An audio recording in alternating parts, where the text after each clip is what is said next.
जय यीशु। और एक बार आप सभी लोगों को बड़े प्यार से यीशु के नाम पर फादर अभिवादन करते हैं। बाइबल तीर्थ यात्रा में 169वां दिन की व्याख्या में आपका स्वागत है। आज राजाओं के दूसरे ग्रंथ का अंतिम 2 अध्याय है, 24-25, सात स्तोत्र संघ 127 और संत पौलुस का एक नया पत्र एफेसियों के नाम लिखे पत्र हम शुरू कर रहे हैं। राजाओं के दूसरे ग्रंथ में 23वां अध्याय के अंत में हमने देखा योशिया के सुंदर शासन के बाद उसकी मृत्यु हुई। उसकी मृत्यु के बाद उसका बेटा यहोयाहास राजा बना, किंतु उसके विषय में लिखा है 32वां वचन में चैप्टर 23 में, उसने अपने पूर्वजों की तरह वही किया जो प्रभु की दृष्टि में बुरा है। इसलिए प्रभु ने एक शत्रु को आने दिया, मिस्र के राजा फिरौन नको ने यहाँ पर आक्रमण किया। यरूशलेम के राजपद से इस राजा को यहोयाहास को उतारा, उनको लेकर गया मिस्र में और वहाँ पर उसकी मृत्यु हुई उसके जगह में। और उसके बाद देश के ऊपर, यूदा के ऊपर अब कर लगा दिया। 100 मन चांदी और 1 मन सोने का, बहुत ज़्यादा है, वो सब उनको देना पड़ा, तो उनका अधिकार छीन लिया गया। तब फिरौन नको ने योशिया के पुत्र एलियाकीम को उसके पिता योशिया के स्थान पर राजा बनाया। उसका नाम बदलकर यहोयाकीम कर दिया। हालेलुया। किंतु यहोयाकीम के बारे में भी लिखा है वचन 37 में, उसने अपने पूर्वजों की तरह वही किया जो प्रभु की दृष्टि में बुरा है। पाप बढ़ता गया। इसलिए हम 24वां अध्याय में शुरुआत में देखते हैं, अब नबूकदनेस्सर यहूदा पर आक्रमण किया। बाबुल का राजा, बाबुल सबसे शक्तिशाली देश के रूप में उभर के आया है उस समय। तो नबूकदनेस्सर ने आक्रमण किया और उसके बाद हम देखते हैं यहोयाकीम की जगह में यहोयाकीन उसका बेटा है, वो राजा बना। उसने भी क्या किया, वचन 9 में लिखा है, यहोयाकीन ने अपने पिता की तरह वही किया जो प्रभु की दृष्टि में बुरा है। कोई भी अच्छा राजा अब नहीं मिला। इसलिए यहोयाकीन के समय में फिर से आक्रमण हुआ नबूकदनेस्सर के द्वारा। और वचन 15 में लिखा हो, यहोयाकीन को क्या किया, बाबुल ले गया। वो राजा की माता को, उसकी पत्नियां खोजो, और देश के प्रतिष्ठित लोगों को भी यरूशलेम से बाबुल ले गया। 7000 सैनिक, 1000 कारीगर, लोहार, जितने भी लोग युद्ध के योग्य थे, सब बाबुल के राजा द्वारा निर्वासित किए गए। तो निर्वासन शुरू हुआ। बाबुल निर्वासन शुरू है। 3 भागों में बाबुल का निर्वासन हुआ है, फिर भी समाप्त नहीं था। तो अब 19वां राजा को हम देखा, और वहां पर बाबुल के राजा ने यहोयाकीन के स्थान पर उसके चाचा मत्तन्याह को राजा के रूप में नियुक्त किया। उसका नाम बदलकर सिदकिय्याह रखा। ये अंतिम राजा यहूदा का 20वां राजा है। हालेलुया। और वचन 19, सिदकिय्याह ने यहोयाकीन की तरह वही किया जो प्रभु की दृष्टि में बुरा है।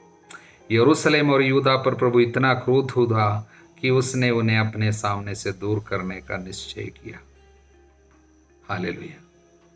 इस तरह हम 25वां अध्याय में पहुंच रहे हैं, जिस पे यहूदा का अंत हम लोग देखते हैं। बाबुल के निर्वासन में समस्त जनता चले गई, न राजा रहा न प्रजा रहा। इस तरह पिछले 600 साल कम से कम प्रभु के लोग एक जनता के रूप में आजादी अनुभव किया। प्रभु उनके साथ रहा। अपने पूर्वजों के ईश्वर के, इब्राहिम, इसहाक और याकूब के ईश्वर की आराधना करने के लिए उनको मौका था, किंतु वे प्रभु को ठुकराए, मूर्ति पूजा की। उन्होंने प्रभु के साथ जो विधान स्वीकार किया था, प्रभु के नियमों को स्वीकार किया था और कहा था हम सब कुछ का पालन करेंगे, किंतु सारे नियमों को तोड़ डाला। इसलिए क्या हुआ, उनकी आजादी छीन लिया गया। अब ऐसे लोगों के अंदर अधिकार में चले गए जो मूर्ति पूजा करते थे, जो प्रभु को नहीं जानते थे और पूर्ण रूप से उनका मंदिर ध्वस्त किया गया था और देश से निर्वासन। तो 25वां अध्याय में इज़राइलियों के जीवन की सबसे दुखदाई घटना बाबुल निर्वासन। तो इज़राइल की यानी इज़राइल और यूदा, इज़राइल को 100 साल पहले असूर ले जाते हुए हम देखा, असूर का निर्वासन में। अब यूदा भी चला गया। इस तरह प्रभु की जनता अब एक देश के रूप में नहीं रहा। हालेलुया। अगले 70 साल तक वे अंधकार में, निर्वासन में, बाबुल में रहेंगे। उसके बाद प्रभु उनके लिए महान कार्य करते हुए वापस लेके आ रहे हैं निर्वासन से। प्रभु को धन्यवाद। निर्वासन उनको काफी चीजें सिखाई। प्रभु को ठुकराने से क्या क्या हो सकते हैं, निर्वासन में रहते हुए लोग सीखा। पश्चाताप करना सीखा। प्रभु के वो रास्ते पर वापस आने के लिए एक प्यास और भूख निर्वासन में रहते हुए उनको प्राप्त हो गया। इसलिए निर्वासन वास्तव में उनके लिए अच्छा ही हुआ। दुख मेरे लिए कल्याण बन गया, जैसे वचन में हम पढ़ते उसी तरह। हालेलुया। तो ये 25वां अध्याय जैसे राजाओं का दूसरा ग्रंथ अंत होता है, समाप्त होता है, वहां पर इज़राइल की कहानी कुछ समय के लिए समाप्त है। यानी एक देश के रूप में इज़राइल और यूदा दोनों पराजित हो गए। 20 राजा लोग यूदा में शासन किए और ज़्यादातर लोग वही किए जो प्रभु की दृष्टि में बुरे थे, और इसलिए प्रभु ने उनको शत्रु के हवाले होने दिया। एक घटना हम यहाँ पर देखें। प्रभु को धन्यवाद। स्तोत्र संख्या 127 का सबसे मुख्य संदेश यही है, प्रभु का आशीर्वाद ही मनुष्य के मेहनत को सफल बनाता है। यानी ईश्वर के आशीर्वाद के बिना चाहे कितना भी मेहनत करे, कितना भी परिश्रम करे, वो सब व्यर्थ है। हालेलुया। इस सिद्धांत को स्तोत्र ग्रंथकार जीवन के 4 कार्यों में लेके आते हैं यहां पर। वे है घर का निर्माण, पहली बात, और दूसरी बात यह है एक नगर की रक्षा, प्रोटेक्शन ऑफ द सिटी। तीसरी बात है घर चलाने के लिए मेहनत करना, पेट भरने के लिए, लोगों के भरण पोषण के लिए बहुत मेहनत करना। तीसरी बात। चौथी बात संतान प्राप्ति। तो इन चारों कार्यों में वो बताते हैं ईश्वर का आशीर्वाद ही, प्रभु की आशीष ही इन कार्यों में सफलता देते हैं। नहीं तो मनुष्य कितना भी मेहनत करे उससे कोई फायदा नहीं होती है। वास्तव में यह संदेश सुलेमान के उपदेशक ग्रंथ में हमको देखने को मिलता है। हालेलुया। और तीसरा वचन, पुत्र प्रभु द्वारा दी हुई विरासत है, संतति प्रभु द्वारा प्रदत्त पारितोषिक है। हर एक माता पिता को हमेशा याद रखनी चाहिए वचन।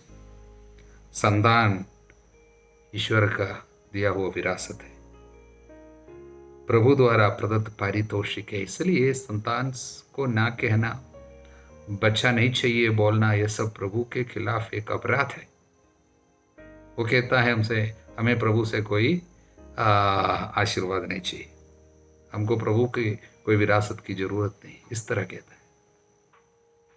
आगे कहते हैं, तरुणाई के पुत्र योद्धा के हाथ में बाणों जैसे हैं, धन्य वो मनुष्य जिसने उनसे अपना तरकश भर लिया है। हालेलुया। एक योद्धा के हाथ में अगर बाण नहीं है तो वो असफल रहेगा। युद्ध में, युद्ध को जीतने के लिए उनको बाण की जरूरत है, अस्त्र शस्त्र की जरूरत है, तो उसके बिना वो कुछ कर नहीं सकेगा। इसी तरह आध्यात्मिक युद्ध में माता पिता को संतान की सख्त जरूरत है। संतानों के जरिए इस दुनिया में रहते समय अनेक आध्यात्मिक लाभ माता पिता को प्राप्त होती है। जो शायद कई माता पिता उसके विषय में अवगत नहीं है, वचन हमको बताते हैं। और बाण ऐसा योद्धा के हाथ में, योद्धा जहां पर जा नहीं सकता वहां पर ये बाण चला जाता है, अपना कार्य करता है। हालेलुया। जो कार्य योद्धा स्वयं कर नहीं सकता है, ये बाण जाता है उस जगह में जहां पर वो पहुंच नहीं सकता है, व्यक्ति पहुंच नहीं सकता है, वहां पर ये बाण चला जाता है और ऐसा कार्य करता है जो योद्धा स्वयं यहां पर रहते हुए कर नहीं सकता है। इसी तरह प्रभु कहता है, प्रभु की कृपा से हर एक माता पिता को चाहिए कि संतानों को इस तरह आगे बढ़ाए प्रभु की कृपा में, जिससे वे जाए, ऐसा कार्य करे प्रभु के लिए जो माता पिता से संभव नहीं होता। इस तरह हर पीढ़ी पे आशीर्वाद बढ़ती है। जो माता पिता से कर नहीं सकता ऐसा कार्य प्रभु संतानों के जरिए करा देगा। हालेलुया। इसलिए संतान की संख्या कम नहीं होनी चाहिए। धन्य वो मनुष्य जिसने उनसे अपना तरकश भर लिया। जब उसे नगर के फाटकों पर शत्रुओं का सामना करना पड़ेगा तो लज्जित नहीं होना पड़ेगा। यहाँ पर नगर जो है परिवार है, उसके फाटकों पर शत्रु का सामना, परिवार के ऊपर आक्रमण करने वाला शत्रु, उस समय उन्हें लज्जित नहीं होना पड़ेगा। संतान अधिक है, आशीषों से भरा हुआ संतान जब जितना अधिक होता है उतनी कृपा, उतना संरक्षण परिवार को प्राप्त होती है। अनेक माता पिता इस कार्य को पहचानते नहीं है, इसलिए बच्चा नहीं चाहिए, अगर चाहिए तो भी एक काफी है, नहीं तो दो काफी है, इस तरह सोच कर रखता है। इस तरह कई आशीषों से वे वंचित रह जाते हैं। संतानों की संख्या कम नहीं होनी चाहिए। प्रभु को धन्यवाद। अब हम एफेसियों के नाम संत पौलुस के पत्र शुरू कर रहे हैं, पहला अध्याय। उसके पहले इस पत्र का एक छोटा सा अवलोकन, एक समीक्षा हम करें। संत पौलुस ने अपने दूसरे और तीसरे प्रचार यात्रा में, उसके दौरान एफेसियों को वचन सुनाया था। हालेलुया। कम से कम 3 साल तक वहां पर रहकर वचन सुनाया। बाद में ये पत्र वो उनको लिख रहे हैं जब पौलुस रोम में पहली बार कैदी रहा। इस पत्र में कई बार हमको पता चलता है कि वो जब कैदी था तभी ये पत्र लिखा है। उदाहरण के लिए अध्याय 3 वचन 1 में, इसलिए मैं जो आप गैर यहूदियों की भलाई के लिए मसीह के कारण कैदी हूँ। अध्याय 4 वचन 1 में भी है, आप लोगों से मेरा अनुरोध है जो प्रभु के कारण कैदी हूँ। तो और कुछ जगहों में भी हम देखते हैं। इसका मतलब जरूर जब कारागृह में था तब उसने लिखा, शायद एडी 60 और 61 में। तो ये पत्र जो है उन 4 पत्रों में एक बना, सबसे पहला बना जो कैद में रहते समय, कारागृह में रहते समय संत पौलुस ने लिखा। कारागृह पत्र कहलाते हैं 4 पत्र, उसको इंग्लिश में प्रिजन एपिसल्स कहते हैं। वे हैं एफेसियों के नाम पत्र, फिलिपियों के नाम पत्र, कोलोसियों के नाम पत्र और फिलमोन के लिए लिखे पत्र। ये 4 जब पौलुस कैदी रहा तब लिखा है। और एफेसियों के नाम लिखे पत्र का मुख्य संदेश यह है कि एक कलीसिया में भागी बनने के कारण, यानी एक ईसाई होने के नाते आपको क्या क्या करना पड़ता है, आपके ऊपर क्या क्या उत्तरदायित्व है, किस तरह आपको व्यवहार करने।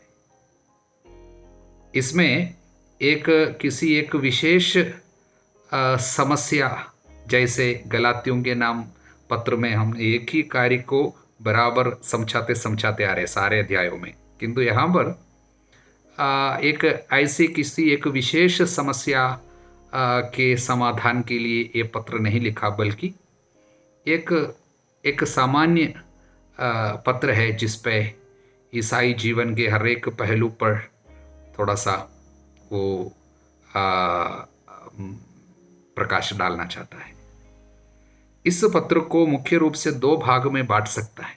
6 अध्याय, पहला 3 अध्याय एक भाग है, दूसरा 3 अध्याय दूसरा भाग है। पहले 3 अध्याय में संत पौलुस समझाते हैं कि पिता ईश्वर ईसा मसीहा के दुख भोग एवं मृत्यु और उनके पुनरुत्थान के द्वारा एक समूह को चुना, नियुक्त किया, उनको दत्तक पुत्र बनाया। वचन 5 पहला अध्याय, उसने प्रेम से प्रेरित होकर आदि में ही निर्धारित किया हम ईसा मसीह द्वारा उसके दत्तक पुत्र बनेंगे। इसलिए हम जो कलीसिया में एक बन जाते हैं प्रभु के साथ, प्रभु हमको एक बनाए। दूसरे अध्याय में संत पौलुस कहते हैं किस तरह यीशु हमारी शांति है। हम जो शत्रु ही थे, यहूदी गैर यहूदी, इन दोनों में, उनके बीच में जो शत्रुता की दीवार थे, उनको सब गिराकर प्रभु ने हम लोगों को एक बनाया। हम पहले शत्रु ही थे, हम पहले मरे हुए थे अपने पापों के कारण, मर चुके थे, किंतु ईसा मसीह ने अपने दुख भोग के जरिए हम लोगों को फिर से नया बनाया, जीवन दिया। इस तरह हम कलीसिया में प्रभु के चुने हुए लोग दत्तक पुत्र बनकर उनके करीब आते हैं। पुत्र में विश्वास के द्वारा हम पिता के करीब आ जाते हैं। इस तरह पहले 3 अध्यायों में संत पौलुस एक तार्किक रूप से और ईश शास्त्र की दृष्टि से ईसाई होने का अर्थ समझाते हैं। मतलब हमारा स्थान क्या है, यीशु में हम कौन है, इसको समझाते हैं पहले 3 अध्यायों में, पहला भाग। दूसरे 3 अध्यायों में संत पौलुस बताते हैं अब इस तरह चुने हुए लोग होने के कारण हमारे ऊपर क्या उत्तरदायित्व है। प्रैक्टिकली, व्यावहारिक रूप में हमारे विश्वास को किस तरह हमें जीना चाहिए। इसलिए 14 अध्याय 3 अध्याय में उसका तार्किक भाव पूरा प्रकट करने के बाद 14 अध्याय जब शुरू करते हैं, हम पढ़ते हैं अध्याय 4 वचन 1, ईश्वर ने आप लोगों को बुलाया है, आप अपने इस बुलावे के अनुसार आचरण करें, ये आप लोगों से मेरा अनुरोध है। हालेलुया। इसलिए कलीसिया में किस तरह हमको जीना चाहिए, हमारा उत्तरदायित्व क्या क्या है। हमें एकता में रहना है, हमें पवित्रता की पूर्णता तक जानी चाहिए, नया स्वभाव धारण करनी चाहिए, पापमय कार्यों को हमें छोड़ देना चाहिए। पवित्र आत्मा जो मुक्ति के दिन के लिए हमारे ऊपर मोहर लगा दी, उनको दुख नहीं देना चाहिए। इस तरह और आध्यात्मिक अस्त्र शस्त्र हमें किस तरह युद्ध के लिए ईसाई होने के नाते धारण करनी चाहिए, ये सारी बातें हमको दूसरे भाग में सिखाते। इसलिए पहला भाग जो है थियोरेटिकल है, दूसरा प्रैक्टिकल है। पहले भाग में वो बताते हैं हमारा स्थान क्या है, हम कौन हैं ईसा मसीह में, हम काय के लिए बुलाए गए हैं, और दूसरा भाग में कि हमें कैसे जीना चाहिए इस बुलाहट को। हालेलुया। इसलिए पहले अध्याय में वचन 4 में हम पढ़ते हैं, उसने संसार की सृष्टि से पहले, उसने पिता ने संसार की सृष्टि से पहले, कब? संसार की सृष्टि से पहले मसीह में हमको चुना। कैसे चुना? मसीह में हमको चुना। क्यों चुना? जिससे हम मसीह से संयुक्त होकर उसकी दृष्टि में पवित्र तथा निष्कलंक बने। हमारी एक बुलाहट है, पिता ने मसीह में हमको बुलाया। कब? संसार की सृष्टि से पहले। किस लिए? पवित्रता के लिए।